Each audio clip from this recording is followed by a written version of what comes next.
복지부에서 오셨죠? 네. 이 극단적 사고가 발생하는 곳들이 시설에서 일어나고 있죠. 일단 극단적인 사례가 이를테면 동반 자살이라든가 이종성 의원님께서 말씀하신 그런 사례라면 일반 가정에서 일어난 일이고요. 시설에서는 이제 주로 문제가 되는 것들은 이제 학대라든가 이런 부분들이 문제가 되고 있습니다. 네. 이게 자꾸만 이 양쪽으로 가르려는 것 같아서, 그리고 그 갈라져 있는 그 사이에서 복지부는 그저 뒷짐만 지고 계신 건 아닌가 하는 생각 때문에 제가 질문을 드리는 건데요. 우리 김기룡 교수님, 네. 이 탈시설 운동이라고 해야 될까요? 이게 언제부터 시작이 된 건가요? 우리나라에서는?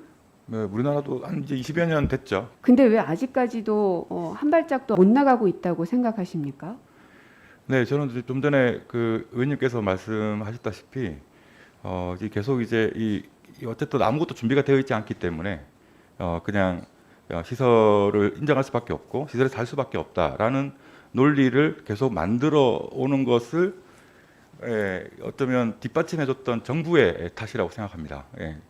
그렇게 사실은 정부가 사실 20년 전부터 장애인의 완전한 사회 통합과 지역사회 삶을 주장하고 요구해 왔고 그에 따른 어떤 시스템들을 만들려고 많은 노력을 해왔습니다. 그리고 해외 사례도 많이 보여드리고 그랬었지만 사실은 정부에서 작년에 내놓은 탈시설 로드맵을 보시면 겨우 24억 원의 예산을 가지고 전국에 있는 2만 9천여 명의 탈시설을 지원하겠다고 이렇게 나왔습니다. 사실은 그런 예산으로 뭐 어떻게 주택을 구하고 24시간 돌봄 지원, 활동 지원 시스템을 제공하고 또 의료와 건강과 다양한 서비스를 이제 제공을 합니까? 불가능합니다.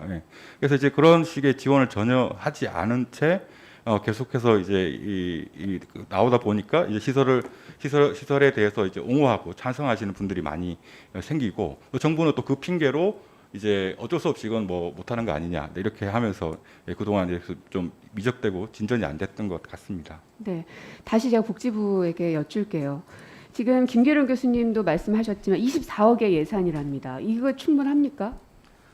지금 말씀하신 예산은 금년도 시범사업 예산이고요. 저희가 계획을 20년에 걸쳐서 하는 걸로 했습니다. 금년도에는 이제 200명을 대상으로 해서 10개 지역에 시범사업을 하는 그런 예산입니다. 그래서 이 탈시설 문제가 무려 20년 전부터 문제가 제기되고 있었는데 그동안은 계속 복지부에 계셨을 거 아니에요. 예. 여태까지는 20년 동안은 뭐 하셨습니까?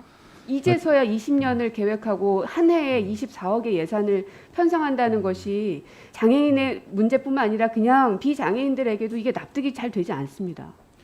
그동안 이제 복지부도 사회통합을 위해서 여러 가지 준비를 해왔었고요. 금방 이제 활동지원 제도 많이 말씀하시는데 이런 제도 도입 자체가 굉장히 지금 자립생활 시설에서 나와서 자립생활을 하려면 활동지원 제도가 굉장히 중요한 제도입니다. 이런 제도도 도입을 했고 장애인 연금이라든가 기본적인 소득 보장, 또 직업재활 여러 가지 준비가 같이 돼 있는 것이고 저희들이 시설에 나와서 자립생활을 하려면 거기에 따른 것이 단순히 주거만 제공하는 게 아니고 여러 가지 그에 따른 여러 가지 삶의 생활에 필요한 것들을 지원을 해야 되기 때문에 그런 부분에 대한 이제 준비를 이번에 시범사업을 통해서 하려고 하는 것이고요.